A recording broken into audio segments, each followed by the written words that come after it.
जय श्री कृष्णा। जय श्री श्याम। षटतिला एकादशी कथा।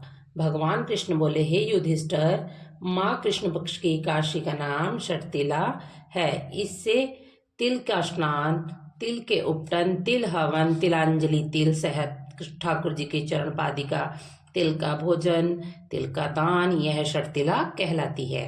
एक समय दलभ्य ऋषि ने पुलस्त्य ऋषि से पूछा, हे मुनीश्वर, मनुष्य मृत्युलोक में ब्रह्मा हत्या आदि महान पाप करते हैं और दूसरों के धन की चोरी तथा दूसरों की उन्नति देखकर ईर्ष्या आदि करते हैं। ऐसे सभी पाप मनुष्य क्रोध, ईर्ष्या, उत्तेजना और अज्ञानवश करते हैं तथा बाद में पश्चाताप करते हैं कि हाय, यह मैंने क्या किया।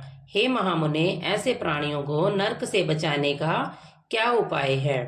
इस पर पुलस्त्य महात्मा बोले, हे महाभाग, आपने मुझसे अत्यंत गंभीर प्रश्न किया है। इससे संसारी जनों का बहुत लाभ होगा। इस भेद को इंद्र आदि देव भी नहीं जानते। यह भेद मैं आपसे अवश्य बताऊंगा। माघ माह आने पर मनुष्य को स्नान आदि से शुद्ध रहना चाहिए और इंद्रियों को वश में करके काम, क्रोध, मोह, लोभ, ईर्ष्या तथा अहंकार आदि से सर्वदा बचना चाहिए।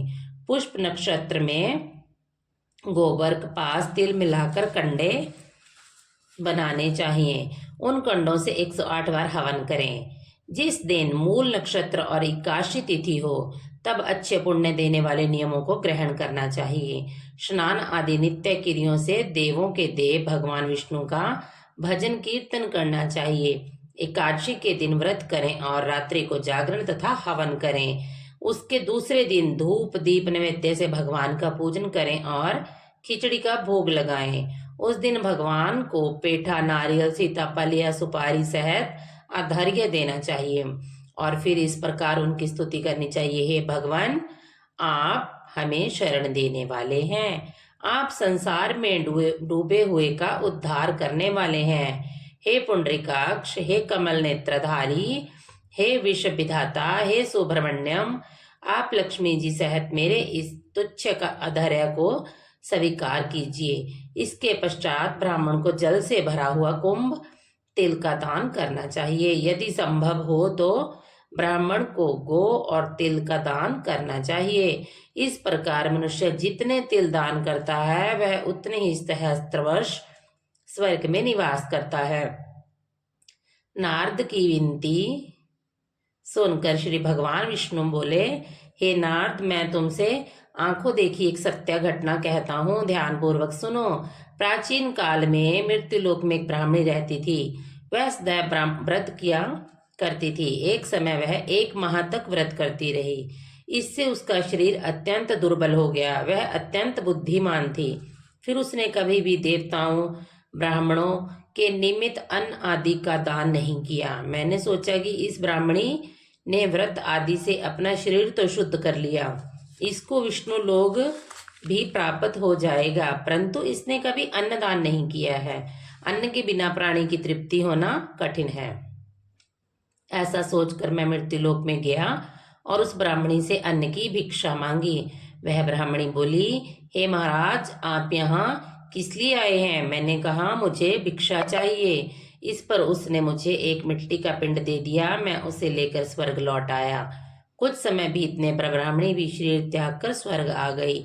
मिट्टी के पिंड के प्रभाव से उसे उस जगह एक आम के वृक्ष सहित ग्रह मिला, परंतु उसने ग्रह को अन्य वस्तुओं से शून्य पाया। वह घबराई हुई मेरे पास आई और बोली, हे भगवान, मैंने अनेकों व्रत आदि से आपकी पूजा की है, परंतु फिर भी मेरे घर वस्तुओं से रहत है। इसका क्या कारण है? मैंने कहा, तुम अपने ग्रह को जाओ और जब देव स्त्रियां तुम्हें देखने आए तब तुम उनसे षटतिला एकादशी व्रत का नाम, महात्म्य और विधि पूछना। जब तक वह तुम्हें ना बताएं तब तक द्वार ना खोलना। भगवान के वचन सुनकर वह अपने घर आई और जब देव स्त्रियां आई और द्वार खुलवाने लगी तब वह ब्राह्मणी बोली, यदि आप मुझे देखने आई हैं तो पहले षटतिला एकादशी का महात्म्य कहिए। उनमें एक देव स्त्री बोली, यदि तुम्हारी यही इच्छा है तो सुनो, मैं तुम्हें एकादशी व्रत और उसका महात्म्य विधि सहित कहती हूँ। जब उसने षटतिला एकादशी का महात्म्य सुना दिया तब उस ब्राह्मणी ने द्वार खोला। देवी स्त्रियों ने उसको सब स्त्रियों से अलग पाया। उस ब्राह्मणी ने